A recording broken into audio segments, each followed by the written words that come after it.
कविता जी अच्छी खासी पढ़ी लिखी थी, लेकिन बिजनेस का ABCD उन्हें मालूम नहीं था। वक्त के बेरहम हाथों ने उनका बसा बसाया ख्वाबों का संसार एक झटके में उजाड़ दिया। कोविड से लड़ते लड़ते हस्बैंड की सांसें दम तोड़ गई। अब उनके सामने विकराल समस्या खड़ी थी। एक तरफ हस्बैंड से आखिरी लम्हों में किया गया वादा था और दूसरी तरफ रूढ़िवादी समाज की बंदिशें।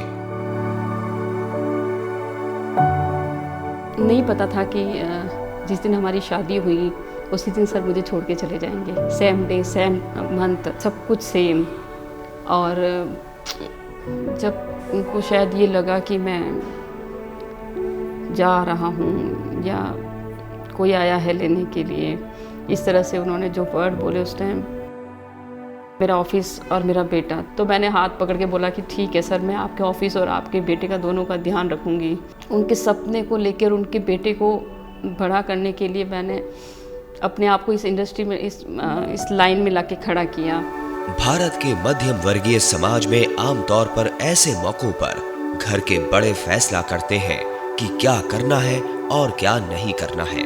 लेकिन कविता जी ने दिल की सुनी और जोधपुर से निकल पड़ी जयपुर के सफर पर, जहां उनके पति ने 9 नवंबर 2018 को स्क्वायर बाथ स्टूडियो की नींव रखी थी। कविता जी पति के दफ्तर तो पहुंच गई, लेकिन उन्हें समझ नहीं आ रहा था कि शुरुआत कहां से करें।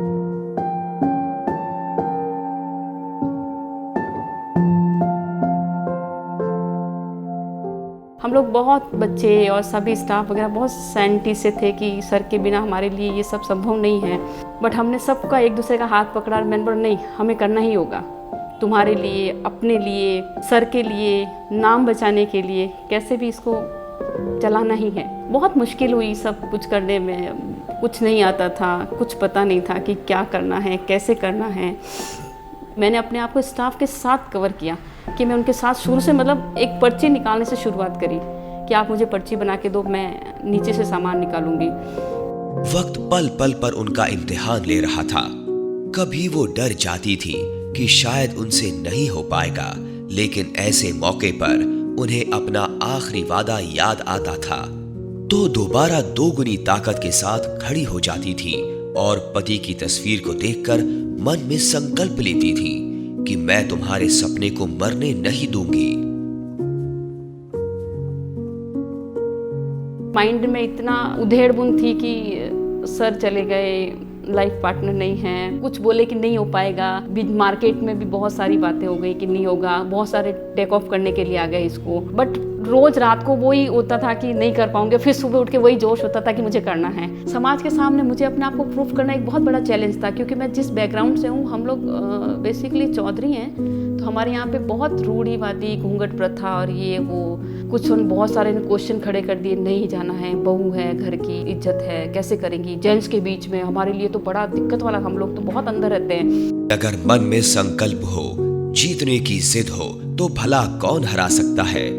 कविता जी ने महज 2 साल में समाज को भी जीता और बाजार को भी। मुझे पहले बहुत अनकंफर्टेबल सा फील होता था कि मैं इतने सारे जेंट्स के बीच में, सब मुझसे बड़े हैं, कोई ऐसा नहीं है जो सपोर्ट करे। लेकिन कहते हैं कि सभी जगह पे बुरे पर्सन नहीं होते, या बुरा कोई भी नहीं होता। हमारे समाज की सोच ऐसी है कि वो हमें बुरा मतलब सोचने के लिए लेडी को मजबूर कर देती है। बिल्डिंग लाइन को एक लेडी नहीं चला सकती। मैं इस सोच को गलत साबित कर दिया कि कोई भी बिजनेस या कोई भी चीज़ ऐसी नहीं है जिसको लेडी नहीं चला सकती। बस कॉन्फिडेंस उस खुद के अंदर होना चाहिए कि वो कर लेगी। कविता जी की इस लड़ाई में उनके ससुराल और मायके वाले भी साथ खड़े रहे। पिता खुद बेटी का हौसला बढ़ाने जयपुर आ गए तो सास ससुर ने समाज और घर का मोर्चा संभाला।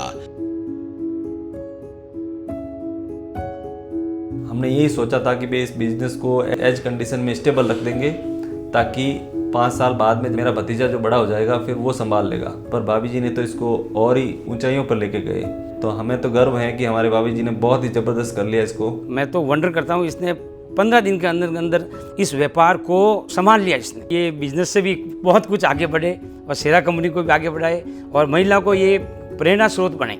आज जयपुर के बाजार में कविता जी को देखकर लोग सलाम ठोकते हैं, लेकिन कविता जी सरा को सलाम करती है। अब उनका एक ही ख्वाब है, घर घर सरा, हर घर सरा।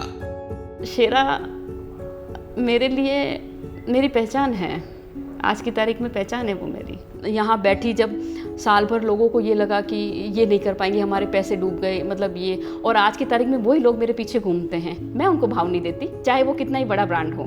जब मुझे चाहिए था, हेल्प चाहिए थी, जब आपने दिया, उस टाइम शेरा मेरा पीछे बैकबोन बन के, मेरी सीढ़ी बन के, मेरा वेल विशेष बन के, मेरा मतलब मैंने जो खाया है, जो पहना है, जो मुझे खुशी जाहिर हुई, वो इसी की बदौलत है। सो मानी सर, भगवान आपको खूब लंबी उम्र दे, ताकि आप हमारी पहचान बन के हमारे पीछे खड़े हैं और आप इसी तरह से हमारा सपोर्ट करते रहें, ताकि हम लोग, हमारा परिवार, हमारे स्टाफ, हमारे कस्टमर्स इसी तरह से हंसते रहे और मुस्कुराते हैं आपके प्रोडक्ट के साथ में।